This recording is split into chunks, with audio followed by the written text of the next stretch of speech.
Hello dear students. This is Ruhan and welcome to iMaths पर YouTube family. So in this session हम लोग discuss करने वाले हैं स्टूडेंट्स 5.3 का कंसेप्ट कहिए या theory of class 11th which is quadratic equation. Specially इस चैप्टर में कॉम्प्लेक्स पार्ट हमने देख चुका 5.1 और हमने देख लिया है 5.1 और 5.2 में, और इसमें हम लोग देखने वाले हैं 5.3 का। ठीक है, तो आइए शुरू करते हैं। तो हमारा क्या है कि क्वाड्रेटिक इक्वेशन टर्म जो है इसके बारे में पहले समझ लेते हैं कि इसकी आवश्यकता क्यों पड़ी। क्लास 10th में आपने पढ़ा था क्वाड्रेटिक इक्वेशन, पहले जानते हैं कि कॉम्प्लेक्स पार्ट में इसकी क्या आवश्यकता पड़ी। सर आपके मन में ठीक आ रहा होगा डाउट। तो जो स्टूडेंट्स देखिए, क्वाड्रेटिक इक्वेशन में 3 सॉल्यूशंस हमने उस टाइम पढ़े थे। तो क्लास 10 तक हम लोग देख चुके थे कि जब डिस्क्रिमिनांट एक टर्म आता था जिसको कैपिटल डी से डिनोट करते थे, आपको याद शायद जरूर आ रहा होगा, मैं रिकॉल फिर से करा दूंगा, उसका यहाँ पे ज़रूरत है। डी यानी डिस्क्रिमिनांट यानी b² - 4ac। तो हमने उन टर्म्स को देखा था क्लास 10 तक जहाँ पे डिस्क्रिमिनांट 0 से ग्रेटर हो रहा था या 0 के बराबर हो रहा था। लेकिन यहाँ हम उन टर्म की चर्चा करने वाले हैं जहाँ पर डिस्क्रिमिनांट जो है आपका 0 से लेस होगा, मतलब 0 से लेस यानी कि निगेटिव। ठीक है, तो पहले हम लोग ये इसकी नीड को जान जाते हैं कि डिस्क्रिमिनांट या क्वाड्रेटिक इक्वेशन की आवश्यकता कॉम्प्लेक्स नंबर में इस वजह से भी पड़ी कि इसमें हमारा डिस्क्रिमिनांट जो है 0 से छोटा होता है, यानी कि लेस होता है, यानी निगेटिव होता है। तो इसलिए उस निगेटिव होने के कारण चूंकि स्क्वायर रूट की आवश्यकता पड़ती है, तो स्क्वायर रूट में जब माइनस निगेटिव इस तरीके से वैल्यू मिलता है तो वहाँ कॉम्प्लेक्स नंबर की ज़रूरत की हमें आवश्यकता महसूस हुई। इस कारण से हम लोग यहाँ पर क्वाड्रेटिक इक्वेशन पार्ट जो है इस कॉम्प्लेक्स नंबर चैप्टर में पढ़ते हैं। तो ये भली भांति आप लोग आवश्यकता है इसकी नीड समझ गए कि क्यों पड़ी। ठीक है, अब हम लोग इसमें जानने वाले हैं क्वाड्रेटिक इक्वेशन किसे कहते हैं। सबसे बेसिक सा चीज़ है, ठीक, आप में से बहुत जानते होंगे। तो देखिए, क्वाड्रेटिक इक्वेशन कह सकते हैं कि सच इक्वेशंस हैविंग डिग्री 2। अब ये क्या है सर? तो डिग्री 2 का मतलब हुआ कि वैसे इक्वेशंस जिसमें वेरिएबल्स का मैक्सिमम जो होता है पावर या डिग्री 2 होता है, तो उस फॉर्म के इक्वेशन को हम लोग कहते हैं क्वाड्रेटिक इक्वेशन। बात समझ गए आप लोग? एग्जाम्पल में आप लोग कुछ भी इस तरीके से लिख सकते हो कि x² + 1 भी है, ठीक, और जो है बराबर में कुछ आपको 0 ही है, तो ये भी हो गया आपको एक फॉर्म किसका? क्वाड्रेटिक इक्वेशन का। तो अब तक हमने क्या क्या देख लिया, नीड इसका जान लिया, क्वाड्रेटिक इक्वेशन का डेफिनेशन और एग्जाम्पल। अब आगे बढ़ते हैं। ठीक है, अब हम लोग जानेंगे general form of quadratic equation. Students ध्यान दीजिएगा, general form of quadratic equation note करते चलेंगे आप लोग। General form of quadratic equation, ठीक है, कोई दिक्कत नहीं होगा। देखिए, यानी जनरल फॉर्म होता क्या है? तो क्वाड्रेटिक इक्वेशन का जनरल फॉर्म होता है ax² प्लस में bx प्लस में c = 0। ठीक है, वेयर निश्चित तौर पर इसका कंसेप्ट जानने के बाद कहीं कोई डाउट आप लोग का नहीं बचेगा और आप लोग 5.3 का सॉल्व करेंगे क्वेश्चंस। एक एग्जांपल भी इस सेशन में दूंगा तो आप लोग से बनेगा निश्चित तौर पे, जहाँ पे वेयर नोट करेंगे a, b and c are coefficients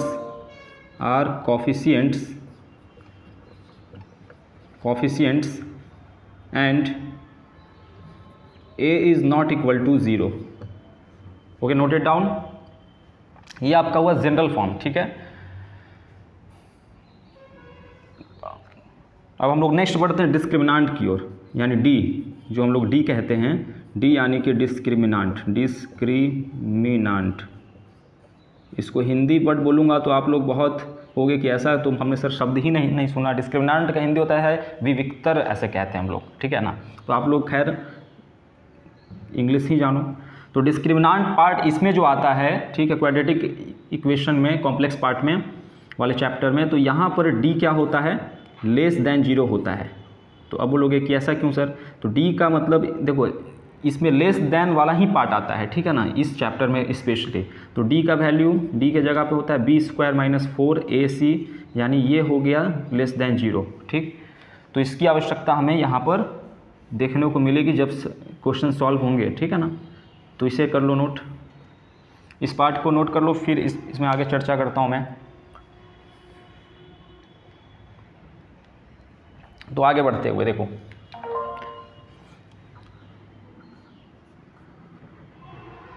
तो हम लोग बोलेंगे to solve such form of equation, कह लो फॉर्म या टाइप कह लो, type of equation where d is less than 0, okay. We have, हमारे पास क्या है टर्म जिसकी मदद से हम लोग निकालेंगे, we have x is equal to, we have x is equal to minus B, okay, plus minus square root of d upon में 2a। इसको और आगे बढ़ाएंगे, x is equal to minus B plus minus, अब d के जगह पर b square minus में 4ac अपॉन में 2a। तो अब आप बोलोगे कि सर ऐसा तो हमने क्लास 10th में भी पढ़ा था, इसमें क्या कुछ नया है। तो नेक्स्ट स्टेप में आपको नया कुछ देखने को मिलेगा। क्यों? क्योंकि d हमारा 0 से लेस है, मतलब निगेटिव फॉर्म में होगा बिल्कुल। तो नेक्स्ट स्टेप पे ध्यान दीजिए, x is equal to minus B, okay, plus minus. अब आप करो क्या कि स्क्वायर रूट में जो है इस दोनों टर्म में से माइनस कॉमन बाहर निकालो, मतलब माइनस जब आप बाहर निकालोगे तो आप पाओगे क्या, माइनस मतलब कि -1 दोनों में से आप बाहर निकाल लो कॉमन, ठीक। तो आप पाओगे बी स्क्वायर, और यहाँ से जो है माइनस निकाल लिए ना, बी स्क्वायर भी आपका चला आएगा। एक चीज़ ध्यान दो कि इस दोनों में से -1 अब आप बाहर निकाले तो इसका माइनस तो ठीक बाहर आपको चला आया है, तो ये बच जाएगा 4ac, और b आपका पॉजिटिव वैल्यू है। तो पॉजिटिव एक जो प्लस बना कैसे होता है, माइनस इंटू माइनस से। तो एक माइनस आप निकाल चुके हो, तो माइनस बी स्क्वायर, ठीक है, अपॉन में 2a। फिर नेक्स्ट स्टेप में ध्यान देना, x is equal to minus B, फिर प्लस माइनस। अब आप ध्यान दो, ये -1 जो है स्क्वायर रूट के अंदर ही है, और आपको बताया जा चुका है कि i square is equal to -1 होता है, मतलब i is equal to square root of -1। ये चीज़ हमने बता चुका है, हमने बता दिया है ना, i square is equal to -1 और i is equal to square root of -1। तो इसका मतलब 4ac जो है पार्ट, और माइनस बी स्क्वायर तो आपका होगा ही स्क्वायर रूट के अंदर, लेकिन इस -1 के जगह जो स्क्वायर रूट के अंदर है इसके लिए आई आ जाएगा बाहर। तो यहाँ आपको दिखा कि जो कॉम्प्लेक्स नंबर में हमने पढ़ा था इसके, ठीक, इमेजिनरी पार्ट के बारे में, वो यहाँ पे आपको मिल चुका है। इसे नोट डाउन कर लो आप, ठीक। इस पार्ट को नोट कर लो और इस पार्ट को नोट कर लो, जिस तरीके से बताया जा रहा है, ठीक है ना। इसके बाद हम लोग चर्चा करेंगे क्या, इसका एक एग्जाम्पल देखेंगे इस सेशन में, जो इसका अंतिम एक होगा टर्म, ठीक है। बाकी इस सेशन को फिर मैं लास्ट कर दूंगा, क्योंकि जितनी इंपॉर्टेंट चीज़ें 5.3 से रिलेटेड थी इसमें आपको उसका निचोड़ देने की कोशिश है, बिल्कुल कुछ छूटा भी नहीं है। और आप ये अंत तक देखने के बाद, शुरू से अंत तक देखने के बाद और नोट करके जब आप एक्सरसाइज 5.3 का बनाओगे तो गारंटीड है कि क्वेश्चन आपसे बनेंगे, ठीक है। आप लोग नोट करो इसे, फिर एक एग्जाम्पल देकर इस सेशन को लास्ट करता हूँ।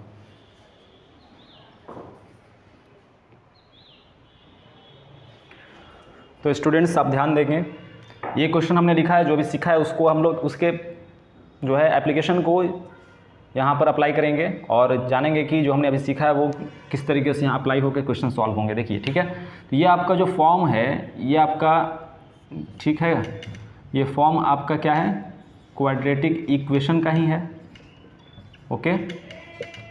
जहाँ पर a के जगह पर क्या है, 1 है, b के जगह पर भी क्या है, 1 है, मतलब इसके आगे इसका कोफिशिएंट 1 लगा है, 1 हो गया। इसके आगे b वाले x वाले पार्ट के आगे है होता है b का पार्ट, 1 हो गया। एंड c भी आपका क्या है, 1 हो गया, ठीक। अब यहाँ हम निकालेंगे क्या, अब इस जगह हम निकालेंगे, हमें सॉल्व करने के लिए बोला है तो हमें ठीक है डी निकालने की आवश्यकता होगी। तो डी जब निकालने के लिए हम लोग चलेंगे मतलब कि B square minus 4ac, B square minus 4ac।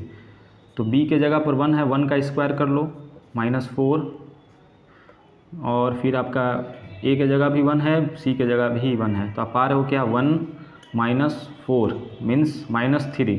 मतलब डी आप पाए बी स्क्वायर माइनस 4ac आप पाए क्या -3। That means D is less than 0। तो जब डी इज़ लेस दैन 0 आप यहाँ पर आपको मिला तो आप चलोगे क्या नाउ अकॉर्डिंग टू क्वेश्चन या नाउ एक्स का वैल्यू जो आप निकालते थे -b प्लस माइनस में स्क्वायर रूट के अंदर d होता था अपॉन में 2a होता था। डैट मीन्स -b का वैल्यू माइनस तो होगा ही, b का वैल्यू 1 बिठा लो। अब यहाँ प्लस माइनस स्क्वायर रूट के अंदर d का वैल्यू क्या पाए हो, ये वाला किसका है वैल्यू d का है, d का वैल्यू पाया -3, यहाँ -3 बिठा लो। 2a का वैल्यू 1 है, 2 1 जा 2, ठीक। अब इस स्टेप को जब आगे बढ़ाओगे -1 प्लस माइनस और इसमें से इसको स्क्वायर रूट 3 आप लिख लोगे और इसमें माइनस है मतलब कि -1 स्क्वायर रूट का -1 उसके जगह पर आ जाएगा आप क्या i और अपॉन में 2 यहाँ पर लिख लोगे सिंस स्क्वायर रूट के अंदर -1 का वैल्यू होता है i, ठीक है। तो ये भी आपका हो गया आंसर। नहीं तो इसको अलग अलग करना यदि चाहोगे आप इस तरीके से भी इसको लिख सकते हो, ठीक है। -1 अपॉन में 2 फिर प्लस माइनस ऐसे करके स्क्वायर रूट 3 अपॉन में 2 ये भी करके लिख सकते हो इसको और में। ये आपका रहा, इस तरीके से क्वेश्चंस जो है बनते हैं, ठीक है ना। ये पार्ट आपका डी का चलाया है और ये आपका हो गया आंसर, ठीक है ना। नोट डाउन कर लो। That's all for today. फिर मिलते हैं नेक्स्ट सेशन में इसके सभी प्रश्नों के साथ 5.3 के। Thank you.